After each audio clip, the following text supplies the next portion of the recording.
Truth is the most convincing story that maps onto reality, and that's why the central narrative is falling apart. Right now in the United States, people should not be walking around with masks. We must see the central narrative for the fiction that it is. We are Americans. While elections are sometimes messy, this was a secure election. The founders began the fight for human liberty and self-governance, and it's up to us to finish the job. I tell you what, we are in a truth emergency right now. This is the end game.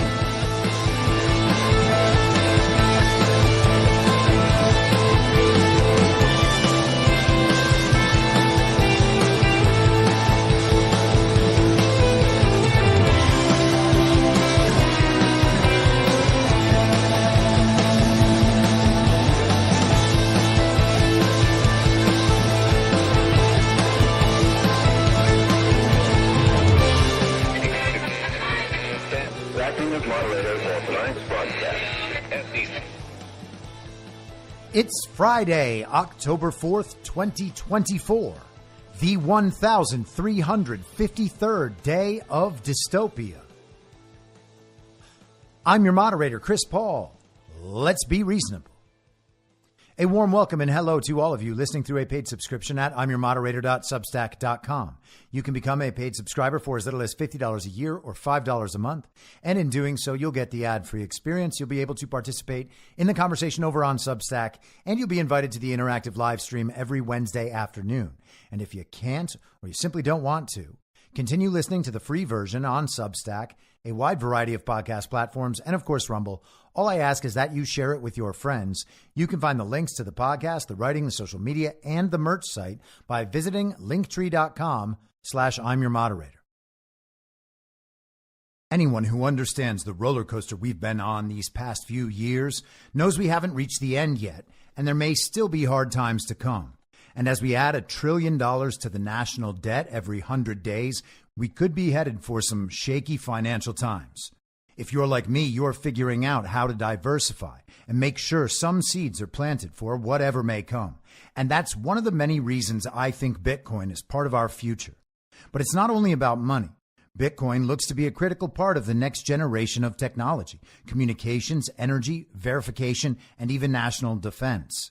I'd encourage everyone to do their research and do it now. And if you're convinced of the likelihood that Bitcoin is an essential part of our future, then you'll need an on-ramp. I recommend River.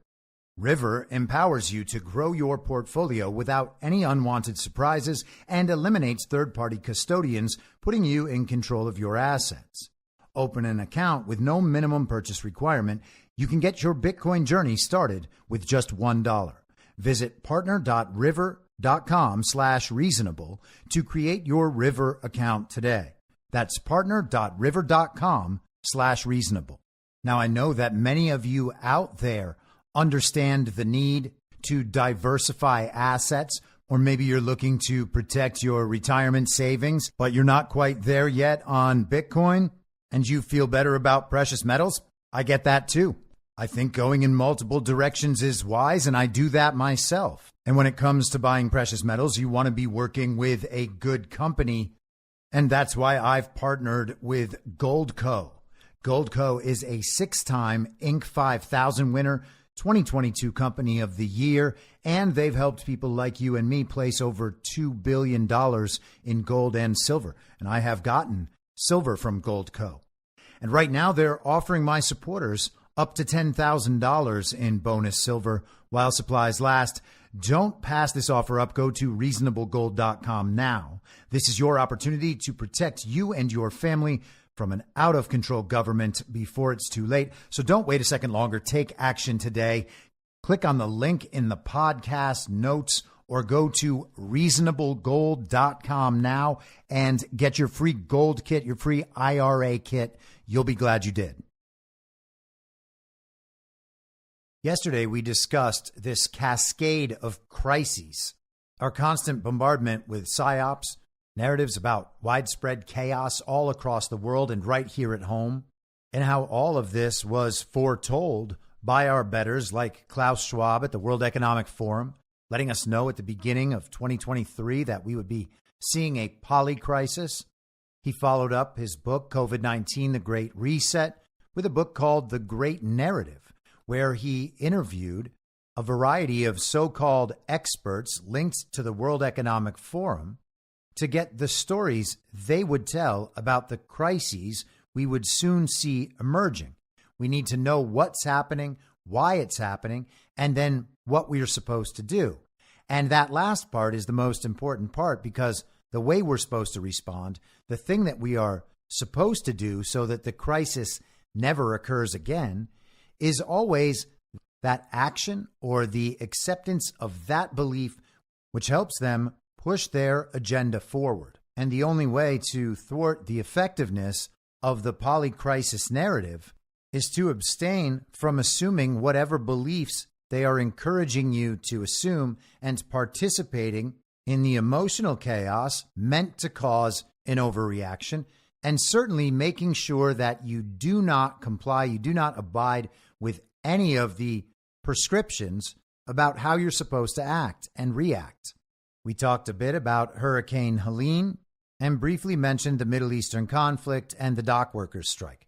We're going to get to those in just a bit, but I want to start with the situation that we're told is going to negatively affect Trump.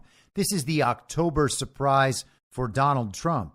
This is what's going to throw his campaign totally off course and make it impossible for him to win this fake election. And I'm talking about Jack Smith's latest brief, a 165-page narrative about how Donald Trump actually intended to overthrow a free and fair election and then sparked an insurrection in order to prevent the certification of a totally free and fair election and thus the peaceful transfer of power.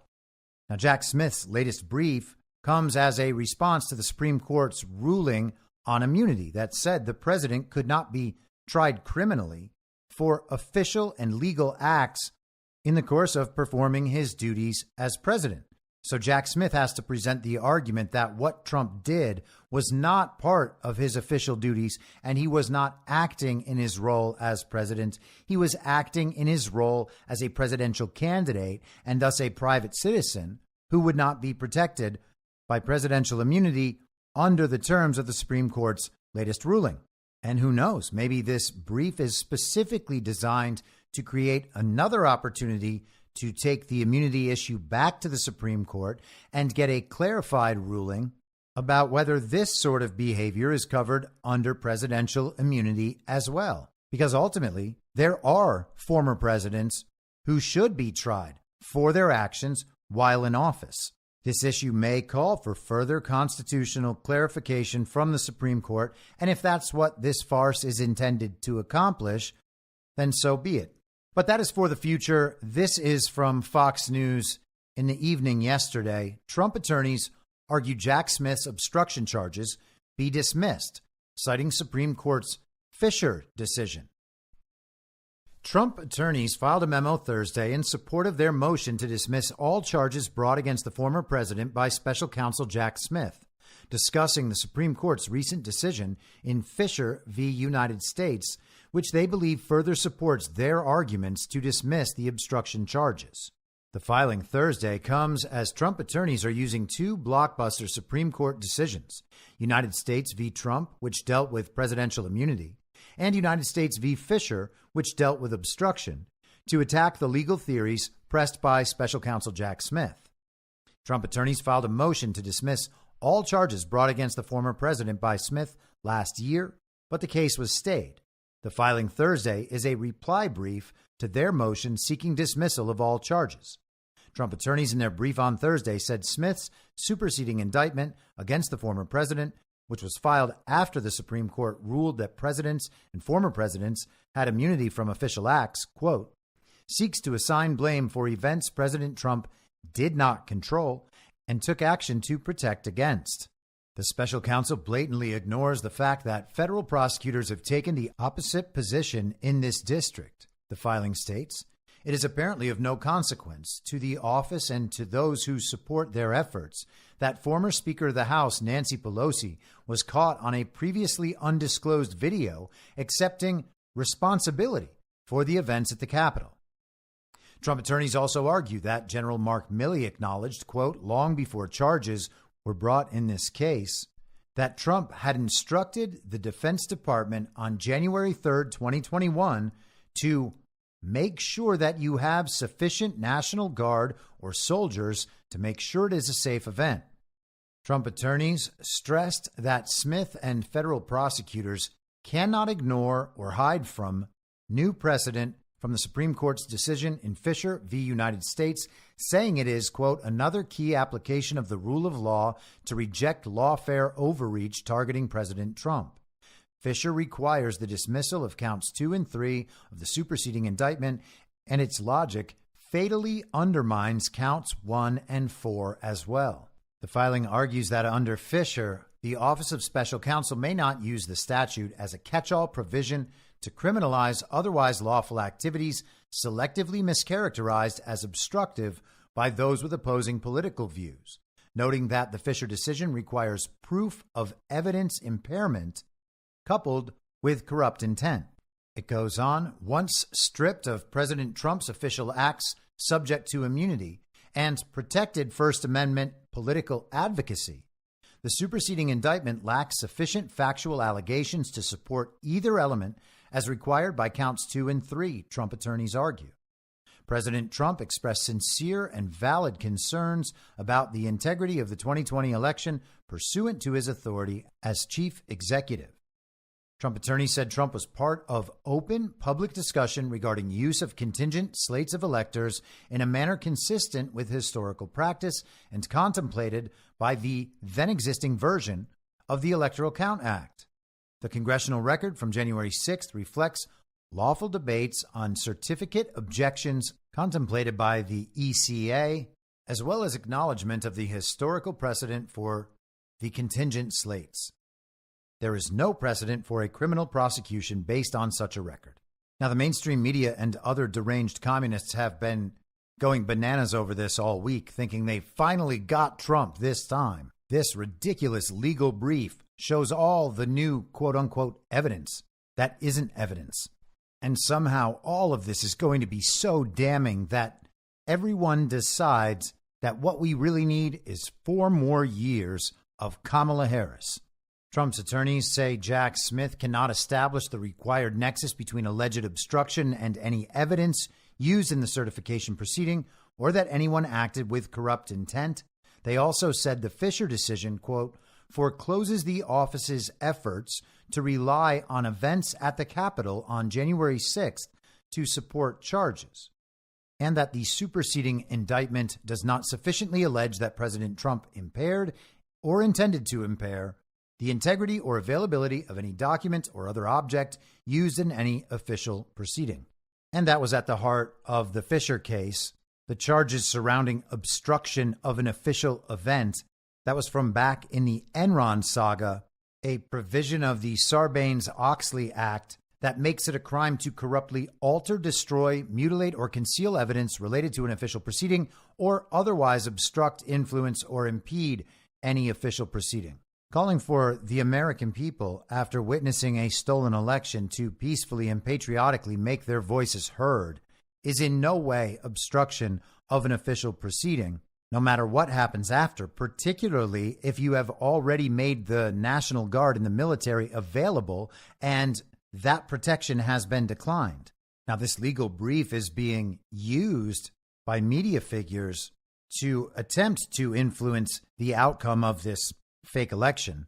But of course, they pretend that Jack Smith is just doing his job with honesty and integrity, despite violating the policies of the DOJ that recommend them refusing to engage in any activity publicly that could affect the outcome of an election within 60 days of that election. We are, of course, seeing a mirrored version of what happened 8 years ago when Hillary Clinton and her campaign were complaining about James Comey addressing Hillary's emails. Trump responded to the latest brief on Truth Social, writing, Elie Honig, chief legal analyst from CNN, and quoting him, first, this is backwards. The way motions work under the federal rules and consistent with common sense is that the prosecutor files an indictment. The defense makes motions to dismiss charges, to suppress evidence, or what have you. And then the prosecution responds to those motions. Makes sense, right? It worked for hundreds of years in our courts. Not here. Not when there's an election right around the corner and dwindling opportunity to make a dent. So Smith turned the well-established, thoroughly uncontroversial rules of criminal procedure on their head and asked Judge Chutkan for permission to file first, even with no actual defense motion pending. Trump's team objected, and the judge acknowledged that Smith's request to file was procedurally irregular, moments before she ruled in Smith's favor, as she's done at virtually every consequential turn, which brings us to the second point.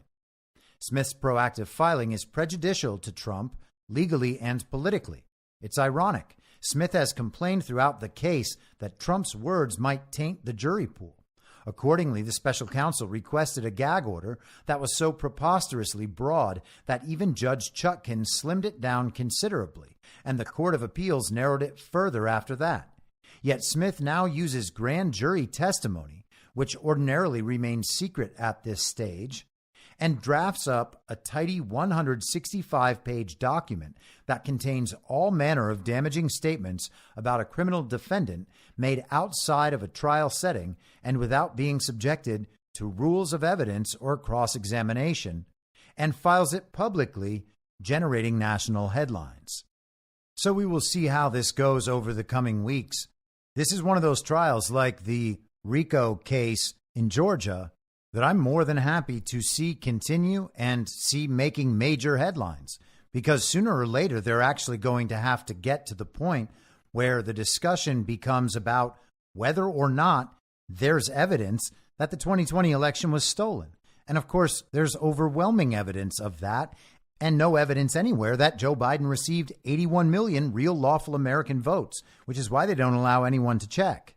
And speaking of immunity, here is California communist Zoe Lofgren, who was a member of the ill-formed sham J6 committee, whose report was the basis for this new Jack Smith brief. And of course, Norm Eisen at Brookings Institution was involved with not only the J6 committee report, but also the Jack Smith indictment and the rest of the indictments, because he's the author of the Color Revolution playbook, and he is orchestrating the lawfare against President Trump and his allies, as well as setting out the narrative playbook.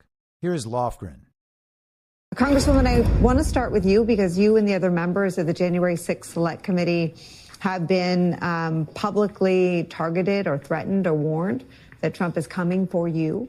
I wonder, as the polls appear pretty close, if you've done anything to prepare for that, if you've retained counsel or updated your passport, or if you're doing anything differently. No, I haven't. If you look in the Constitution, there is only one mention of immunity, and that's for members of Congress in their official capacity. We may not be held to answer at any other place.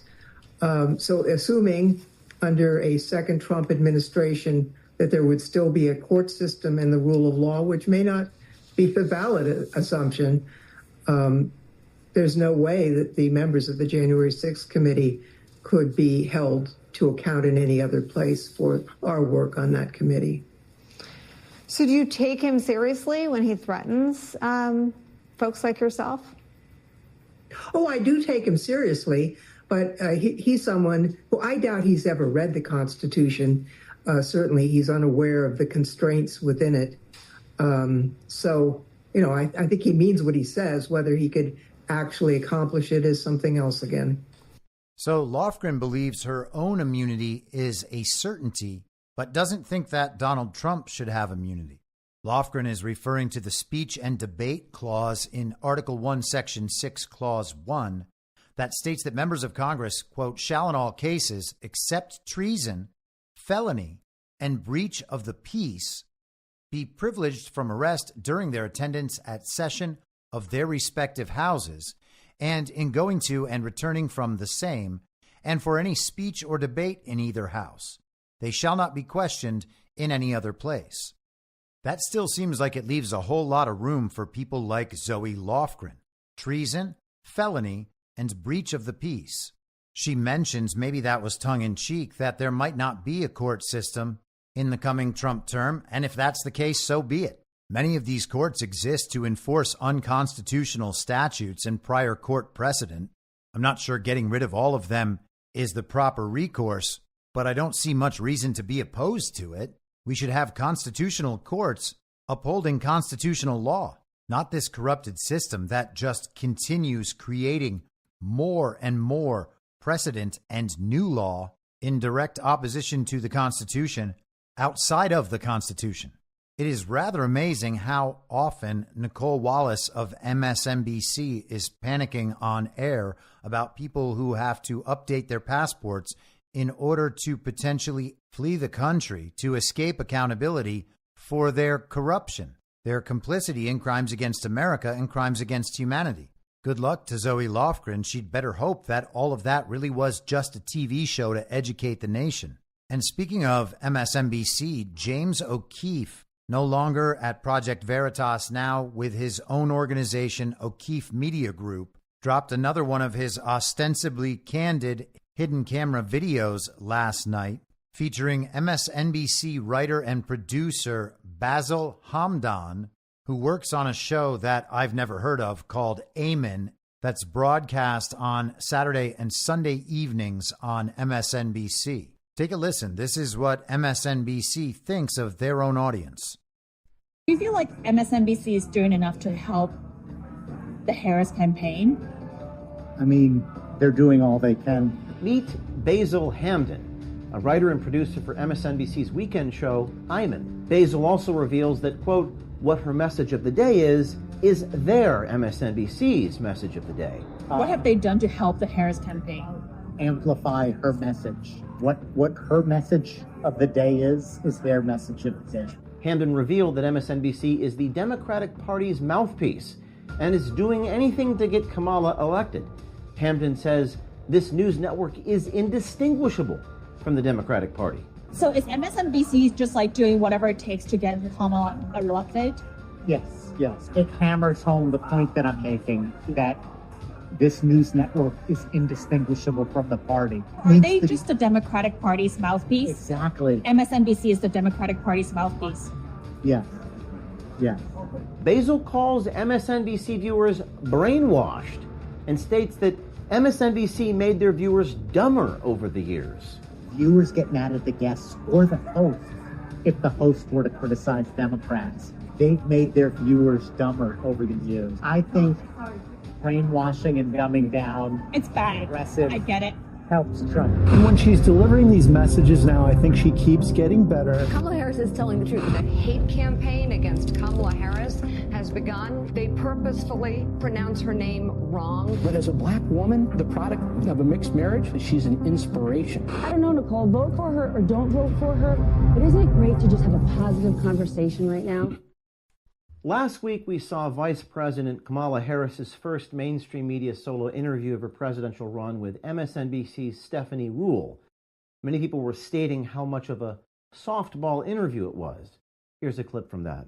I just want to ask you yes or no. At any point in your life, have you served 2 all beef patties, special sauce, lettuce, cheese, pickles, onions on a sesame seed bun, working at a McDonald's? Yes or no? That's it. I have. Okay. These people are retarded. So MSNBC hates their audience. And we've talked about this a bunch of times. They have to hate their audience to be deceiving them so thoroughly all the time. They obviously don't care what happens to the members of their audience. They want them to function as brainless automatons, be angry all the time, repeat the messaging all the time, hit the streets and protest whatever we tell you to protest, project our hate outward into your workplace, your community, your family, your friend group, and just vote blue no matter who, or you're a racist, a sexist, a homophobe, an Islamophobe, a transphobe, and you can just keep on going down the list. Now, Fox News is not much better. They have the same program with the same motivations, and they pitch a slightly different brand of the central narrative. But it's not like they respect their audience anymore. They are a different brand of the same product. Their goal is to support the underlying truth of the central narrative and the reality of all the events described within it. They exist opposite one another in the controlled opposition dynamic. They lead the members of their audience to make terrible decisions in their lives on purpose. This is the sort of thing that is obvious to most people, and certainly everyone listening to this podcast, just from consuming their content. But hopefully it will be easier to understand for the standard issue villagers out there still consuming mainstream media content. All right, so let's get back to our Polycrisis of the week, this series of October surprises that could threaten to derail Kamala Harris's campaign unless the fake administration overperforms in all their duties, showing the American people that no matter what befalls the country, Joe and Kamala, or at least Kamala, are here to help. Most people by now have probably heard that the dock workers strike has been suspended. But since we haven't really talked about it this week, let's go back for some of the background.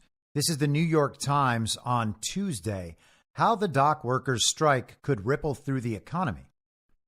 As dock workers at East and Gulf Coast ports walk off the job, economists are bracing for the strike to reverberate across the American economy. The strike is a result of a months-long impasse between the union, representing roughly 45,000 longshoremen and port operators, began at 12:01 a.m. Tuesday. It will halt almost all activity at some of the busiest ports in the United States, from Maine to Texas. The International Longshoremen's Association is pushing for wage increases that exceed those offered by the United States Maritime Alliance, the port operators group. President Biden said on Sunday that he was not planning to invoke the Taft-Hartley Act, a nearly 80-year-old law to force dock workers back to work if they strike. A strike could cost the economy $4.5 to $7.5 billion, or a 0.1% hit to U.S. annualized gross domestic product every week, as truckers and other workers dependent on the ports are furloughed and manufacturers experience delivery delays, according to analysts at Oxford Economics. While those losses would be reversed once the strike was over, it would take a month to clear the backlog for each week of the strike, the analysts estimated. The transportation and warehousing sectors will bear the brunt initially, said Michael Pierce, deputy chief U.S. economist at Oxford Economics. Tens of thousands of workers at businesses serving the ports could face furloughs or reductions in work hours in the early days of a walkout, putting the total number of affected workers at roughly 100,000, he said, twice the number actually on strike. Employees of trucking companies that provide logistics support to the ports and food establishments that rely on the ports for business are among the most geographically and economically linked to striking workers, Mr. Pierce said. That will mean an immediate drop in incomes and an associated hit to output and local economies near the ports. The longer the strike goes on, the greater the disruptions. Because of robust supply in many sectors, a strike lasting just a few days is digestible, according to analysts at Stifel, an investment banking firm. But a multi-week work stoppage could have a material effect on freight volumes, the availability of goods, and the underlying economy. The article mentioned Harold Daggett, the president of the International Longshoremen's Association Union, and here he is in a video that circulated widely at the beginning of this week, talking about just how much leverage he believed that his union and its workers have in this negotiation. Let me explain something to you. These people today don't know what a strike is. Right. When my men hit the streets from Maine to Texas, every single port will lock down. You know what's going to happen? I'll tell you. First week, be all over the news every night, boom, boom. Second week, guys who sell cars can't sell cars because the cars ain't coming in off the ships. They get laid off. Third week, malls start closing down. They can't get the goods from China. They can't sell clothes. They can't do this. Everything in the United States comes on a ship. They go out of business. Construction workers get laid off because the materials aren't coming in. The steel's not coming in. The lumber's not coming in. They lose their job. Everybody's hating the longshoremen now because now they realize how important our jobs are. Now I have the president screaming at me, I'm putting a Taft-Hartley on you. Go ahead. Taft-Hartley means I have to go back to work for 90 days. That's a cooling off period. Do you think when I go back for 90 days, those men are going to go to work on that pier? It's going to cost the companies money to pay their salaries.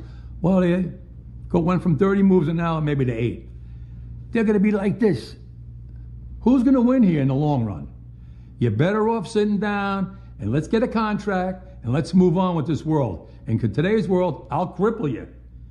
I will cripple you, and you have no idea what that means. Nobody does. Now, that is a very strong stance, and I'm not saying it's a good one. I'm just saying it's a strong one. Daggett understands how much leverage he has in this situation. Should a union boss have that much leverage? Should a union boss be able to cripple the American economy? That would suggest that the union has far too much power. And I don't intend any disrespect to these workers who I'm sure work extremely hard. Longshoremen have traditionally been known as some of the most rugged and hardworking people our country has to offer. But if you're threatening to cripple the entire U.S. economy, then you have too much power. You could basically make that threat and demand whatever you want after that. That's not the sort of situation that should ever come into being. That's not the sort of situation that should ever be allowed. And these are the sorts of problems that the encroaching communism in our system has created. Unions are a centralizing force, and they no longer even do what they're intended to do or what they're purported to do. The unions in Hollywood, as I've mentioned before, are meant to represent the film industry workers and protect them from the studio system. But that dynamic is actually reversed. They do the work of the studio system and then sell it as good to the workers. It's the same situation we have with our quote unquote representative government. We believe, we are told, we elect these people. These people are going to represent our interests to this higher centralized and centralizing power. But what really happens is that they represent the interests of that higher centralizing power and convince us that whatever that higher centralizing power demands is what we must do. And it's not only what we must do, we must like it because we chose it. Like most everything else in our society, this is a total inversion. But in this particular situation, this is also a problem of globalization. Our economy shouldn't be this heavily reliant on foreign goods and foreign supplies. The fact that we are is what provides all of this leverage. If the country was self-sufficient, then preventing the entry of foreign goods wouldn't be a threat to our entire economy. But let's learn a little more about Daggett. This is from Newsweek on Wednesday. Who is Harold Daggett, union boss behind port strike? A native New Yorker, Daggett was born in Lower Manhattan and spent his childhood in Queens. Once a port worker himself after leaving the Navy, he began his longshoreman career as a mechanic and worked his way up to foreman.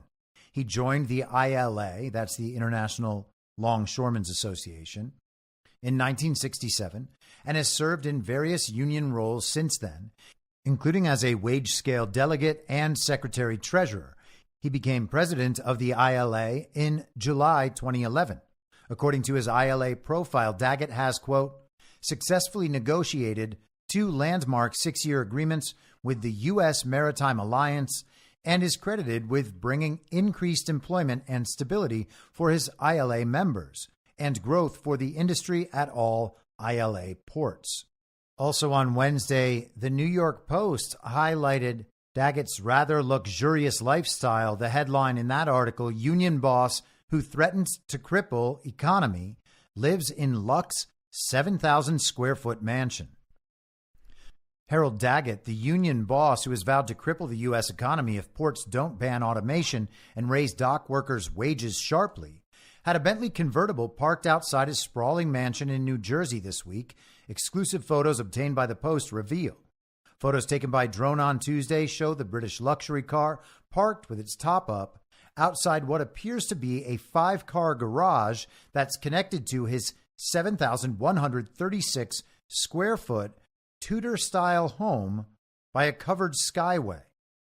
The hulking 2-story mansion, located on a 10-acre property in Sparta, New Jersey, a leafy enclave 50 miles west of New York City, encircles a spacious backyard patio with an amoeba-shaped pool. A covered outdoor bar is situated next to what appears to be a massive brick pizza oven. A gate on the far side of the patio opens toward what looks like a freestanding sauna surrounded by a spacious wooden deck. And they go on about all the cool things Daggett has at his house and then get into some of his backstory. They also note that his job comes with a salary of $728,000 annually on top of an additional $173,000 from his local branch of the ILA. But let's go back to Newsweek for some more details. Harold Daggett's mob tie allegations fought in court. In 2005, the U.S. Justice Department accused Daggett of being an associate of the prominent Genovese crime family. He was, along with fellow ILA member Arthur Coffey, charged with extortion, conspiracy, and mail and wire fraud conspiracy, according to the Journal of Commerce. Both were later acquitted. In his trial, Daggett attested that he was a target of the mob. During his testimony, he described being threatened with his life in 1980 by George Barone, an admitted former Genovese mob killer and former ILA vice president who testified during the trial. As he left the court following his acquittal, Daggett is reported to have said, "What doorway do I have to go through to get my reputation back?" During the course of the trial, one of Daggett's other co-defendants, Lawrence Ricci, an alleged mob member, disappeared. His decomposing body was found weeks later in the trunk of a car in a New Jersey restaurant parking lot. Worth noting that the Genovese crime family was one of those targeted by Rudy Giuliani when he was a U.S. attorney for the Southern District of New York. And it's always good to know that not only do we have a criminal enterprise controlling our government, we also have criminal enterprises controlling the unions as well. We really have criminal enterprises controlling just about everything in this country. It's like it must be somehow easier to control things if everyone is allowed to commit crimes and gets off mostly unscathed. Most people have seen mob movies before. They understand that organizations like that exist. They just somehow don't understand that they could exist in the government too, because of course the government are the good guys. But if you were a member of a criminal organization that could gain a lot of power, that could harm people, that could corrupt people, that could compromise people, you would want to do that with politicians. And eventually, what would be the point of controlling politicians? Couldn't you just go straight and create a solid public image for yourself and then just become a politician while continuing your criminal organization? And that's how we get people like Nancy Pelosi and her father. Let's continue. Harold Daggett's ties to Donald Trump. While Daggett has not publicly spoken of any relationship he has with Trump, the pair met in 2023 and Daggett issued a statement on behalf of the ILA following the attempted assassination in July. It was sickening to watch a political rally suddenly turn into a bloody battlefield with our former president the target of a deranged shooter, Daggett said. The ILA and its 85,000 members join all Americans in offering collective prayers to Donald Trump, his family, and the victims at Saturday's rally. During their 2023 meeting, Daggett said he discussed the threat of automation with Trump and that the pair had a, quote, wonderful, productive 90-minute meeting, end quote, in which Trump pledged to support the ILA. Since the strike began, Trump has expressed his backing for striking workers. They cite a statement from Trump released on October 1st. It reads, "The situation should have never come to this, and had I been president, it would not have. This is only happening because of the inflation brought on by Kamala Harris's 2 votes for massive out-of-control spending and her decision to cut off energy exploration. Americans who thrived under President Trump can't even get by because of Kamala Harris. This strike is a direct result of her actions. American workers should be able to negotiate for better wages, especially since the shipping companies are mostly foreign flag vessels, including the largest consortium, ONE.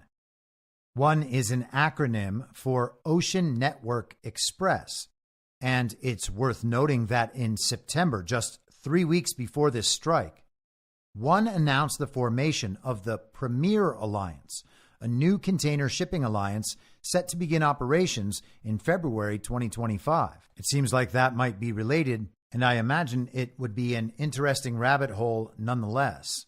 So Trump said he would look out for the dock workers in a meeting from last year that looks, from pictures of their meeting, like Daggett was at one of Trump's properties. Daggett also has a long relationship with Joe Biden, which is unsurprising because Joe Biden's family legitimately partnered with the nephew of James Whitey Bulger. But here's what Newsweek has to say about Daggett and Biden. During the 2020 election, the ILA endorsed Biden's campaign for the White House. Joe Biden's friendship and support of the ILA goes back decades from his time as a U.S. Senator from Delaware, Daggett said at the time. He added that the Democrat was the best candidate in 2020 to defeat Donald Trump and return honor, dignity, and prosperity to the United States of America. Since the strike began, Biden has expressed his support for dock workers taking part in industrial action. Foreign ocean carriers have made record profits since the pandemic, when longshoremen put themselves at risk to keep ports open. It's time those ocean carriers offered a strong and fair contract that reflects ILA workers' contribution to our economy and to their record profits, Biden said in a post on X, formerly Twitter. And that means that someone else actually said that. There's no way that Biden had those thoughts and actually put them out. The fake president had confirmed the federal government would not be taking action to prevent the walkout. A strike could be mitigated for a stretch by Biden, invoking the Taft-Hartley Act. This permits the government to intervene in labor disputes that could threaten national security or safety by imposing an 80-day cooling-off period. This would force workers back on the job as negotiations continue. We've never invoked Taft-Hartley to break a strike and are not considering doing so now, a Biden administration official told Reuters. We encourage all parties to remain at the bargaining table and negotiate in good faith. And naturally, the fake and illegitimate Biden administration declared that it was working around the clock to reach a positive resolution. Now, yesterday, before the announcement of the suspended strike, Ron DeSantis in Florida told reporters that the Florida National Guard and State Guard will be sent to ports in the state impacted by the strikes, quote, to maintain order and, if possible, resume operations which would otherwise be shut down during this interruption. It's unclear if that actually affected the outcome, but that is an exercise of counter leverage, using the National Guard essentially as strike breakers. But here is the Associated Press announcing the resolution last night. Dock Workers Union to suspend strike until January 15th to allow time to negotiate new contract. The union, representing 45,000 striking dock workers at East and Gulf Coast ports, reached a deal Thursday to suspend a 3-day strike until January 15th to provide time to negotiate a new contract. The temporary end to the strike came after the union and the U.S. Maritime Alliance, which represents ports and shipping companies, reached a tentative agreement on wages, the union and ports said in a joint statement. A person briefed on the agreement said the ports sweetened their wage offer from about 50% over 6 years to 62%. The person didn't want to be identified because the agreement is tentative. Any wage increase would have to be approved by union members as part of the ratification of a final contract. The fake president responded saying, with the grace of God and the goodwill of neighbors, it's going to hold. In a statement released later, the fake president applauded both sides for, quote, acting patriotically to reopen our ports and ensure the availability of critical supplies for Hurricane Helene recovery and rebuilding. The union's membership won't need to vote on the temporary suspension of the strike, meaning that giant cranes should start loading and unloading shipping containers Thursday night. Until January 15th, the workers will be covered under the old contract, which expired on September 30th. And skipping down toward the end of the article, the settlement pushes the strike and any potential shortages past the November presidential election, eliminating a potential liability for Vice President Kamala Harris, the Democrat nominee. It's also a big plus for the Biden-Harris administration, which has billed itself as the most union-friendly in American history. shortages could have driven up prices and reignited inflation. The most union-friendly administration in American history. Isn't it amazing that they are simultaneously the most union-friendly administration and the most global regime-friendly administration? How is it even possible? Thursday's deal came after administration officials met with foreign-owned shipping companies before dawn on Zoom, according to a person briefed on the day's events who asked not to be identified because the talks were private. The White House wanted to increase pressure to settle, emphasizing the responsibility to reopen the ports to help with recovery from Hurricane Helene, the person said. Acting Labor Secretary Julie Su told them she could get the union to the bargaining table to extend the contract if the carriers made a higher wage offer. Chief of Staff Jeff Zients told the carriers they had to make an offer by the end of the day so a man-made strike wouldn't worsen a natural disaster, the person said. By midday, the Maritime Alliance members agreed to a large increase, bringing about the agreement, according to the person. So you see that? The Biden administration was really helping out with the Hurricane Helene recovery. And they did this by forcing the union to the table and forcing the foreign carriers to the table. You know, just how the markets are supposed to work. Let's hear it for globalization. Now, there's a lot of interesting stuff going on here, and I think it's important to take note of the fact that this man, Harold Daggett, on behalf of the workers, or at least under the guise of being on behalf of the workers, threatened to take down, to cripple the U.S. economy. He goes way back with Biden. He endorsed Biden in 2020, but sometimes we see that sort of thing because it removes any possible implication of influence coming from Donald Trump. But you have to remember that we are dealing with a global regime that uses economic influence and economic warfare to destabilize, infiltrate, and take over countries around the world, and they've done this historically. Creating a strike that would cripple the country's economy would have to be seen under these circumstances, and understanding the good twin, evil twin dynamic as an element of economic warfare, or at least the threat of it. And who knows what will happen in January, a few days before we are supposed to have the inauguration of the next president. Now, I don't focus on that date because we're in the middle of a fake election. And if it becomes narratively too big to rig to the point where the television actually says Donald Trump won, we know that the Uniparty plans to contest that and destabilize the country in the process. We are in the midst of the Polycrisis. They are eventually going to throw everything at us, narratively and otherwise, and all of that will have to be withstood. So there are still challenges to come in relation to this dockworkers strike. It may be the case that Trump is, quote unquote, re-entering office, which only means becoming publicly recognized once again as the president. And when that occurs, we can expect more economic warfare. Why wouldn't they want to attempt to destabilize the country in every way possible to make it look like it is Donald Trump's doing or Donald Trump's fault? And as far as the automation is concerned, it's unlikely that that issue will go away. I would imagine that that meeting last year between Trump and Daggett probably holds the key to unlocking absolutely all of this, but of course we don't have access to that. All we know is that it was supposedly about automation, and it was a very good and productive meeting. It's worth noting that Daggett and the ILA have not endorsed Kamala Harris, despite having endorsed Joe Biden in 2020. Sounds a whole lot like the Teamsters. Why aren't the unions endorsing Kamala Harris in this fake election? I mean, the IRS union did, but that's only because there's not going to be an IRS when Donald Trump gets back. Now, as an aside, this is not part of the Polycrisis, but it is interesting in the conversation about unions. This is from CNN yesterday. Howard Schultz violated labor law by telling an employee, if you're not happy at Starbucks, you can go work for another company. So now telling an employee that they can go work for another company if they're not happy is against the law. Starbucks' Howard Schultz, who was interim CEO at the time, broke federal labor law in 2022 by telling a California barista who raised concerns about unionization that if you're not happy at Starbucks, you can go work for another company.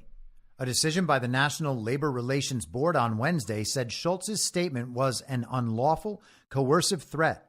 The decision underscores the fractious relationship Starbucks has had with organized labor as more and more workers at its stores unionize.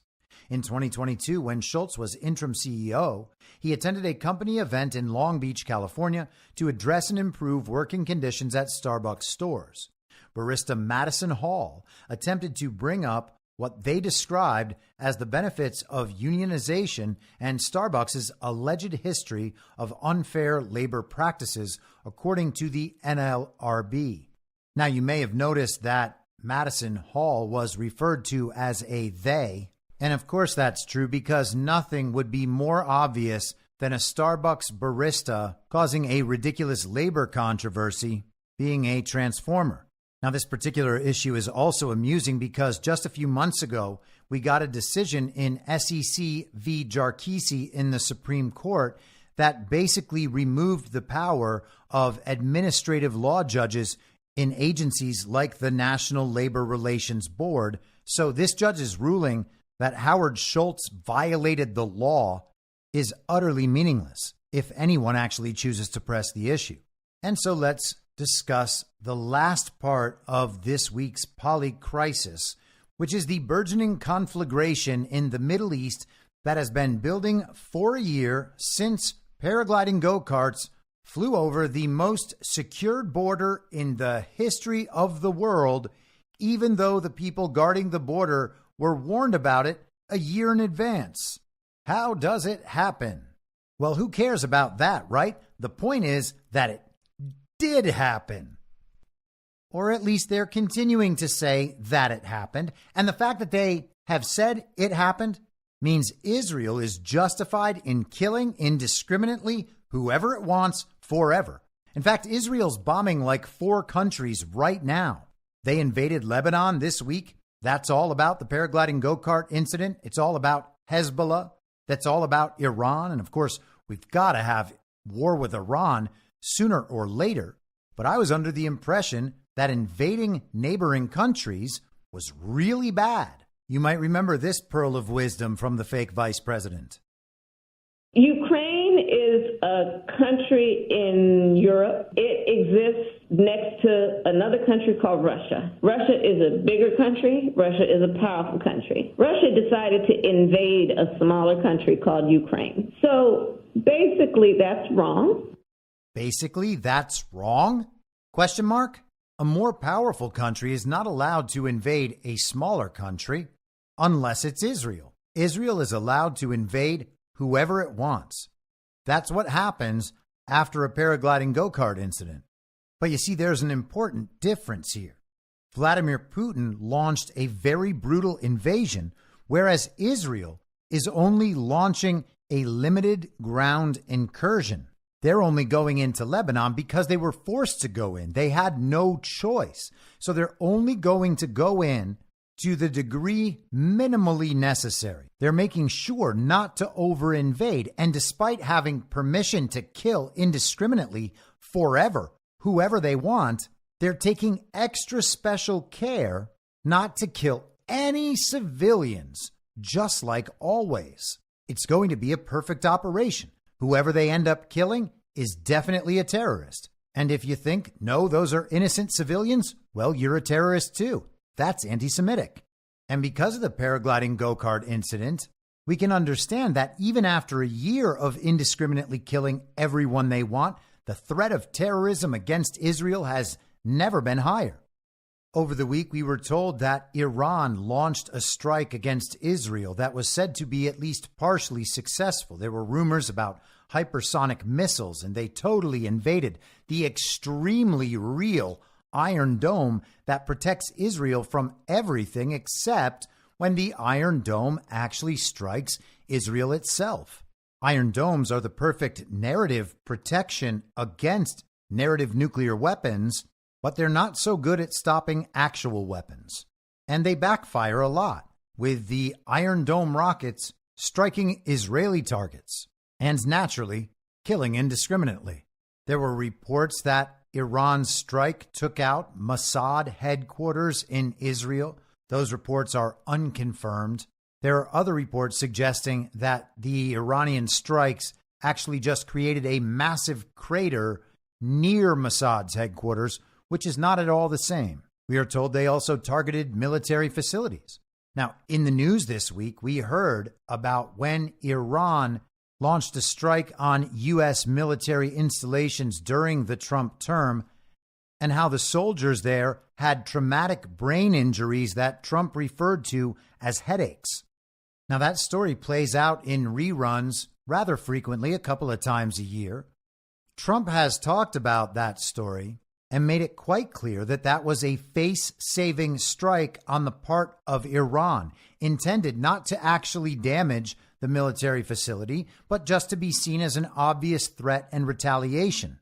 The media paints Donald Trump as minimizing the incident, and they need that because otherwise they would have to admit that these strikes are sometimes face-saving incidents. Iran missed on purpose. Now, the strikes this week were very reminiscent of the supposed strikes in April, where hundreds of missiles and drones were sent, and we watched throughout a Saturday afternoon, or more accurately, just sat there waiting from the time when the strike was supposedly launched to hours and hours later when they said, oh, well, they missed. We took out all of their missiles and drones with our Iron Dome and with the help of the United States. Well, that's the same thing that happened this time, except they actually tried to broadcast it live on television as though this was Operation Desert Storm or something. All of this happened on Tuesday, and then the CBS moderators led off the conversation by repeating the entire central narrative backstory about Israel and Iran, saying that the attack totally failed due to Israel and the United States intercepting the attack, and that somehow Iran had been weakened but was still on the verge of creating a nuclear weapon, and they could do it in a week or 2 weeks, which is also what they've been saying for a while. We were also told that there were terrorist incidents on Tuesday in Israel, terrorists gunning people down in the streets. And I don't mean to make light of these things to the extent they are actually real, but it's impossible to know whether or not they're actually real. What we know for certain is that the inciting incident for absolutely all of this was one of the most ridiculous farces we have ever seen in the paragliding go-kart incident. And people believe that they have evidence of all of these other stories actually being real. But who in their right mind would accept any of this as reported? And more importantly, how can any of this be relied upon to draw conclusions about what it means and what must be done in response? We shouldn't be involved in these situations over there in the first place. Israel is not, in fact, our best ally. Israel is a global regime proxy state through which a massive amount of influence is directed at our country and our lifestyle and our livelihood. This is not something that just happened. I've talked many times about the book, The Transfer Agreement by Edwin Black, a Jewish Zionist and supporter of the Zionist Project. The book is in its third edition. That's the edition I read. It was originally published in 1984. It has received numerous awards. And the thrust of the book is to describe the deal made between Zionists and Nazis to transport European Jews to Palestine in order to set up the state of Israel as something good and necessary. The argument being made that even if they empowered the Nazis and abandoned European Jews, all of that was a worthy sacrifice to set up the Jewish ethno-state in Israel. The book explains in explicit detail how the various decision-making bodies in what it calls international Jewry make decisions on how they will wield influence to bring all the countries of the world to heel and help and support them in their Zionist project, using international media and international finance. This isn't my interpretation of the book. This is what the book is about. This is the exact sort of leverage that was used to bring the United States into World War I and World War II. The Zionist project spawned from the Rothschilds with Theodore Herzl, and it just so happens that our government has been captured for well over 100 years, if not the entire time, by international finance and those same global bankers. This has nothing to do with Judaism or Jewish people, aside from the fact that the people at the top rungs of this hierarchy now identify themselves as Jewish. We are essentially forced and coerced into supporting this project because that level of influence has only grown over the last 100 years. That's one of the important understandings that this entire narrative storyline is meant to convey. All of the chaos and conflict is meant to support regime change in various countries in the Middle East and eventually provide a justification for drawing the United States into a kinetic expansion of World War III. And so let's catch up to where we are today. This is from Reuters. Israel targets Hezbollah intel headquarters in Lebanon. Iran says it will not back down. Israel said it had targeted the intel headquarters of Hezbollah in Lebanon overnight and was assessing the damage on Friday after a series of strikes on senior figures in the group that Iran's supreme leader dismissed as counterproductive. The air attack on Beirut, part of a wider assault that has driven more than 1.2 million Lebanese from their homes, was reported to have targeted the potential successor to the leader of Iran-backed Hezbollah, Syed Hassan Nasrallah, assassinated by Israel a week ago. Yeah, they're allowed to assassinate, of course. Hashem Safieddin's fate was unclear, and neither Israel nor Hezbollah have offered any comment. UN spokesperson Stefan Dujarric said on Friday the toll on civilians in Lebanon from Israel's campaign against Hezbollah is, quote-unquote, totally unacceptable. All parties must do whatever they can at all times to protect civilians and civilian infrastructure and ensure that civilians are never put in harm's way, he told reporters in New York. More than 2,000 people have been killed in Lebanon as the result of the conflict in the past year, most of them in the past 2 weeks, according to the Lebanese government, which has not broken down the overall figure to detail the number of civilians and Hezbollah fighters killed.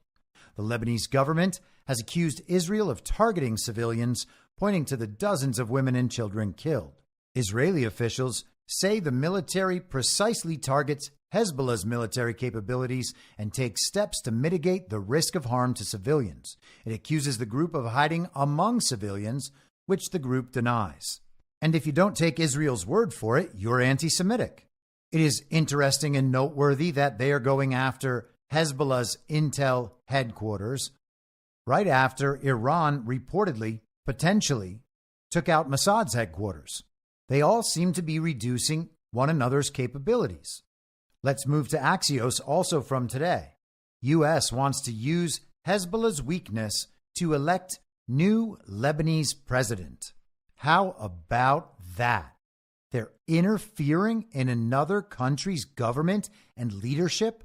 This is the exact sort of thing that was described in that report from the International Crisis Group about Venezuela. And they support, quote-unquote, opposition candidates all over the world. That's the purpose of the color revolution they launched in Belarus in 2020. They tried to do the same thing with Alexei Navalny in Russia. This is the playbook they have used around the world for decades to take over nations. This is not, by any standard, supporting democracy. U.S. officials say the White House wants to take advantage of Israel's massive blow to Hezbollah's leadership and infrastructure to push for an election of a new Lebanese president in the coming days. Lebanon hasn't had a president for almost 2 years, which has increased instability and exacerbated the political and economic crisis in the country. And that's weird. We haven't had a president for almost 4 years. Hezbollah's leader, Hassan Nasrallah, top militia commanders, and other Hezbollah members were killed by Israeli airstrikes in recent weeks, weakening the influential militia. The Israeli attacks killed more than 1,100 people in Lebanon, including dozens of women and children. The Lebanese health ministry said, without specifying how many of the people killed were Hezbollah members. Hezbollah in recent weeks stopped publishing the number of casualties it suffered. Nasrallah blocked any effort to elect a person who was not its ally, Suleiman Frangieh. One candidate is the commander of the Lebanese armed forces, General Joseph Aoun, who is supported by the U.S. and France. The Lebanese armed forces will be a key player in any post-war settlement in Lebanon. With Nasrallah dead and Hezbollah at its weakest in years, the Biden administration thinks there is now an opportunity to dramatically reduce its influence on the Lebanese political system and elect a new president who is not an ally of the Shia militia, two U.S. officials said. The Lebanese political system is built on power sharing between the different religious sects. The post of the president is occupied by a Christian. At the end of October 2022, former President Michel Aoun, who had close relations with Hezbollah, ended his term. Since then, the Lebanese parliament hasn't reached a consensus on a new president. The U.S., France, and several Arab countries, including Saudi Arabia and Qatar, have been trying for 2 years to mediate between the different political parties in the country to reach a compromise, but almost every initiative was undermined by Hezbollah.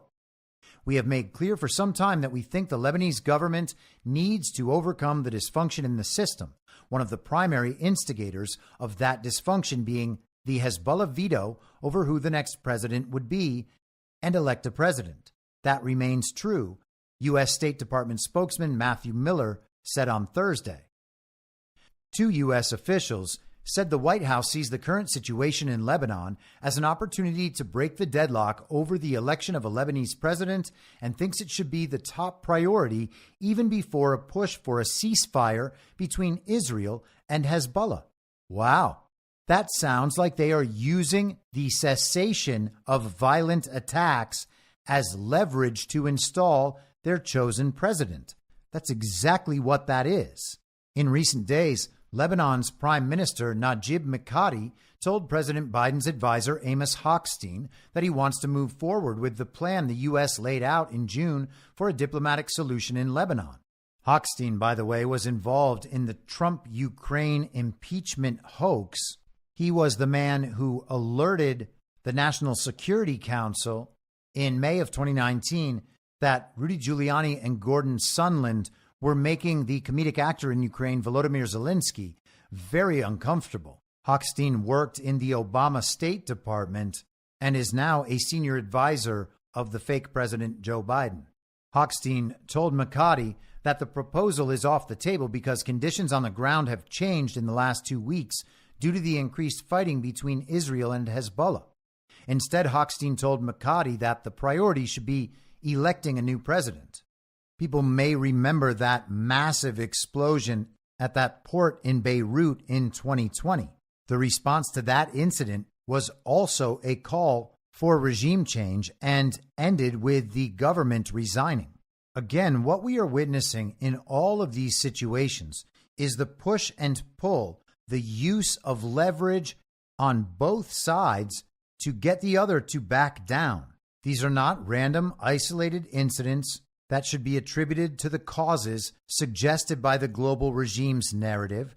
They are all elements of full-scale fifth-generational warfare. Information warfare, psychological warfare, economic warfare, cyber warfare, and yes, kinetic warfare. All of it is meant to cause destabilization worldwide and explain why further destabilization is necessary. And once countries are destabilized, the global regime goes back in, reassuming further control.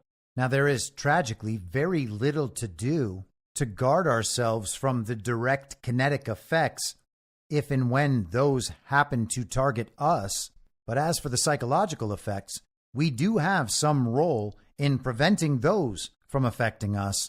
And the way to do that is to simply opt out of the narrative and encourage others to. We are being lied to on a massive scale. Giving in to those lies because they seem to provide some respite from the chaos is doing exactly what the regime wants us to do.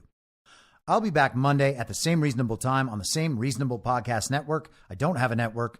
Masks and lockdowns don't work. They lied to you about a pandemic, and Joe Biden will never be president. In my mind, that's the end game. If you're listening for free and would like to support the show, the best way to do that is by signing up for a paid subscription at imyourmoderator.substack.com. You can find the info stream over on Telegram at t.me/veryreasonable. The merch site is cancelcouture.com, and for all my other links, you can visit linktree.com/I'm your moderator. And I'll see you soon. Down on the range.